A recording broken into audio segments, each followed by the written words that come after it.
When we watch The Return of the King, it feels less like a movie and more like stepping into a real fantasy world.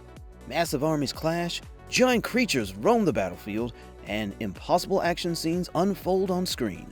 But what makes it even more impressive is the fact that most of this was created using real sets, practical effects, miniatures, and groundbreaking VFX techniques. And as always in this video, we're uncovering how actually some of its incredible scenes were made.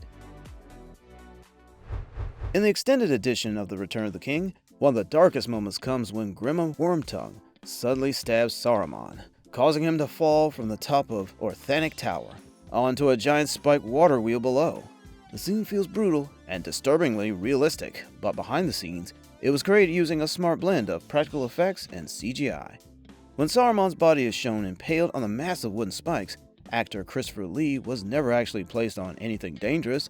Instead, the crew built a specially designed practical wheel section along with a hidden support rig that safely held the actor in position. The spikes themselves were not solid wood, they were breakaway prop spikes and prosthetic costume pieces, carefully attached to create the illusion that they had pierced through his body. Lee was secured with a hidden harness support, while the close-up section of the wheel was physically constructed around him. Clever lighting and camera placement helped sell the illusion, making the impalement appear horrifyingly real, without putting the actor at risk. Later, Weta Digital enhanced the shot digitally by removing safety wires and extending the environment of Orthanc Tower through CGI compositing. Because the practical effects were already physically present on set, the final result feels grounded and realistic, rather than fully computer-generated.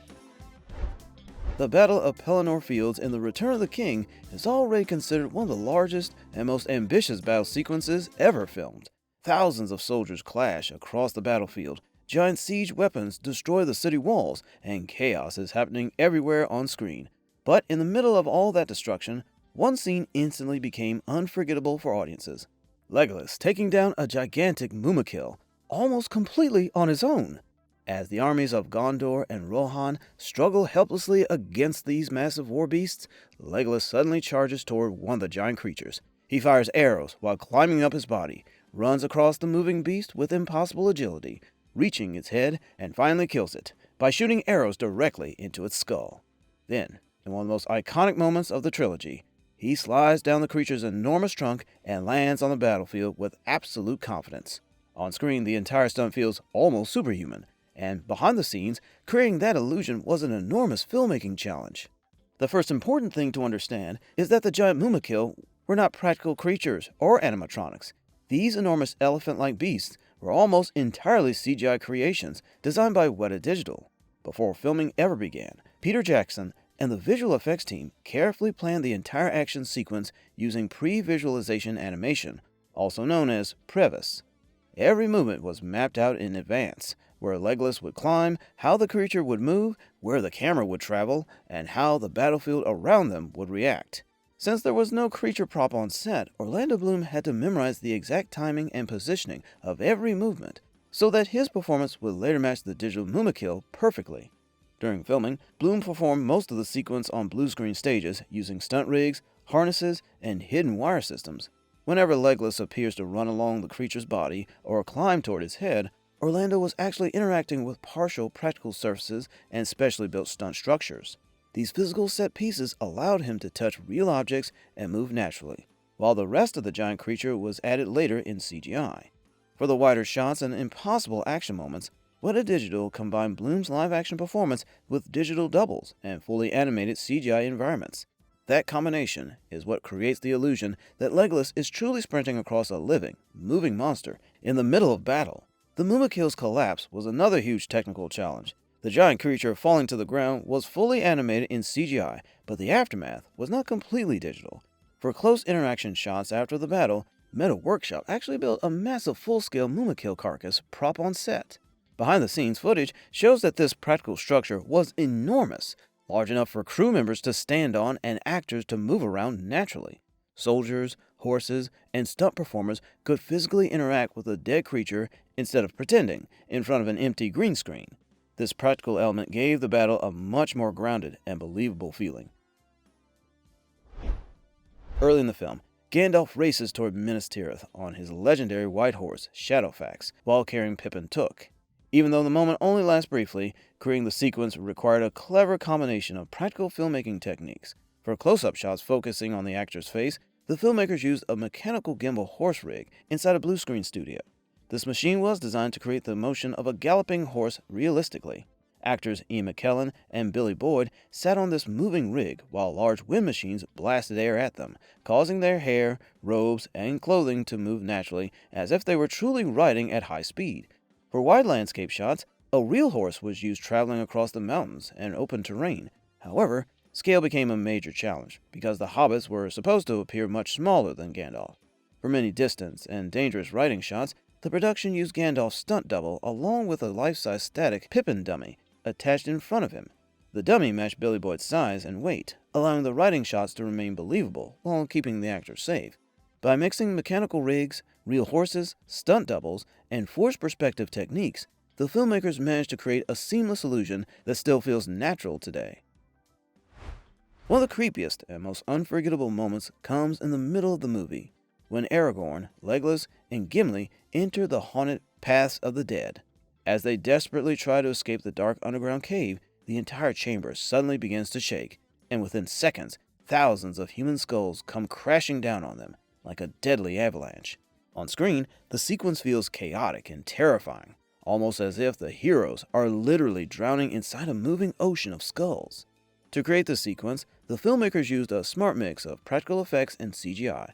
For close-up shots, Weta Workshop built hundreds of lightweight foam and resin skull props that actors could physically interact with. Many of these skulls were hand-painted to look realistic on camera, and they were spread all around the set to make the cave feel naturally filled with bones. During filming, actors were actually buried under piles of fake skulls, which made their struggle feel much more believable. Then, for the massive avalanche shots, CGI was added on top to create the endless flood of skulls crashing through the cave. This perfect blend of real props and digital effects is what made the scene feel so immersive and terrifying even today.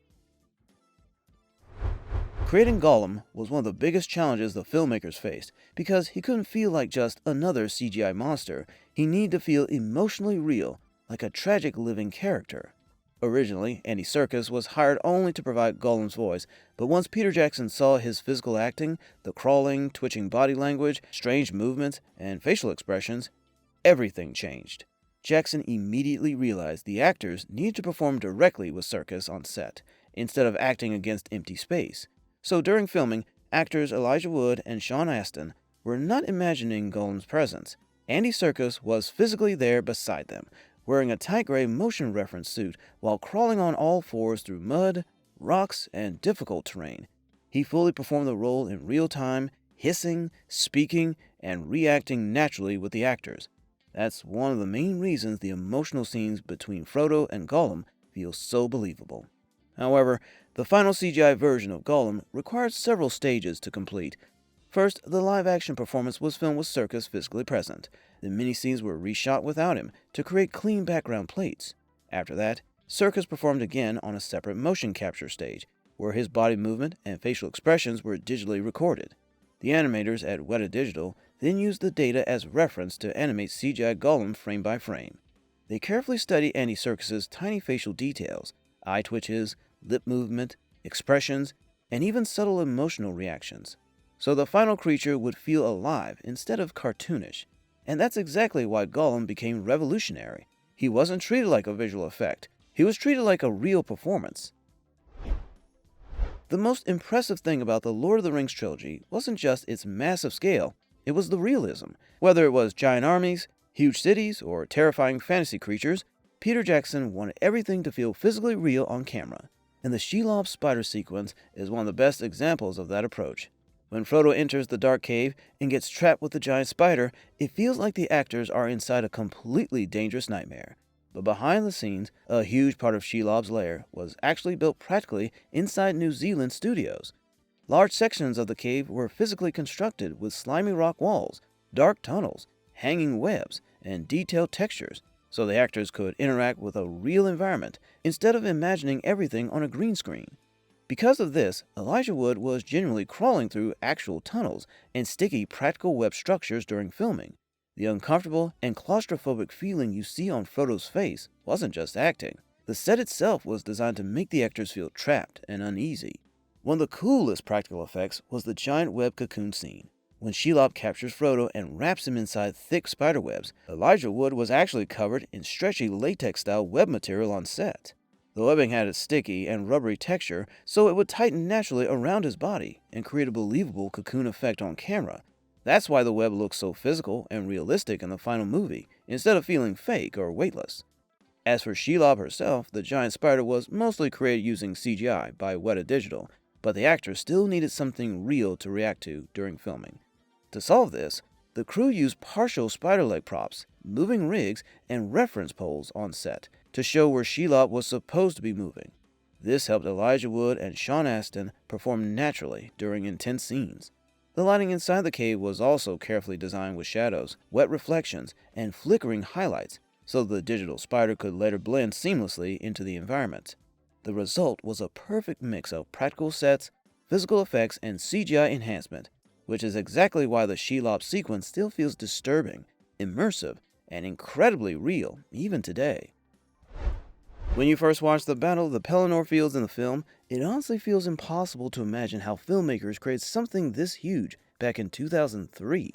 Massive armies crashing into each other, giant siege towers, exploding walls, burning landscapes, flying creatures, and the gigantic white city of Minas Tirith standing in the middle of it all.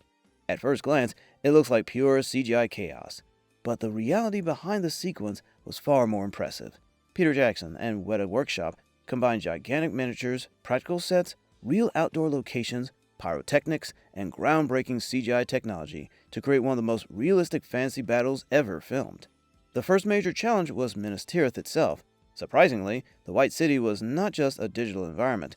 Weta Workshop built an enormous physical miniature of the city, known as a bigature. And this wasn't some tiny tabletop model. Certain sections were several meters tall and packed with insane levels of detail. Tiny windows, stone textures, towers, stairways, statues, and even battle damage were physically sculpted by hand. Many of the wide cinematic shots of Minas Tirith were actually filmed using this giant practical model with motion control cameras. That physical detail gave the city a real sense of weight and realism that early 2000s CGI alone could never fully recreate. At the same time, several parts of Minas Tirith were also built as full-scale practical sets in New Zealand. The city gates, courtyards, walls, and upper-level pathways physically existed on set. So when Gandalf rides through the city or soldiers run across the walls during battle, the actors were interacting with real environments. Later, matte paintings and CGI extensions were added to make the city look infinitely larger. This combination helped everything feel naturally connected instead of looking like actors standing inside a fake digital world. The battlefield itself was also shot on huge real outdoor plains in New Zealand. Real mud, smoke, debris, weapons, siege equipment, horses, and hundreds of armored extras were used during filming. But obviously, the movie needed armies far larger than what real extras alone could provide. That's where Weta Digital introduced their revolutionary, massive software. This technology completely changed CGI crowd simulation forever. Instead of creating identical soldiers moving like robots, Massive gave each digital warrior individual AI-style behavior. Orcs, Gondor soldiers, Rohirrim cavalry, trolls, and Mumakil all reacted independently during battle. They attacked, defended, panicked, collided, and even tried to survive naturally. That's why the battle feels alive and chaotic rather than scripted. That blend of real-world filmmaking and digital innovation is what makes this battle still feel more grounded, immersive, and believable than many modern blockbuster action scenes even decades later. So if you enjoy discovering the insane behind-the-scenes secrets of these legendary scenes, then make sure to subscribe and join the journey, because there are many more movie secrets and filmmaking breakdowns coming soon.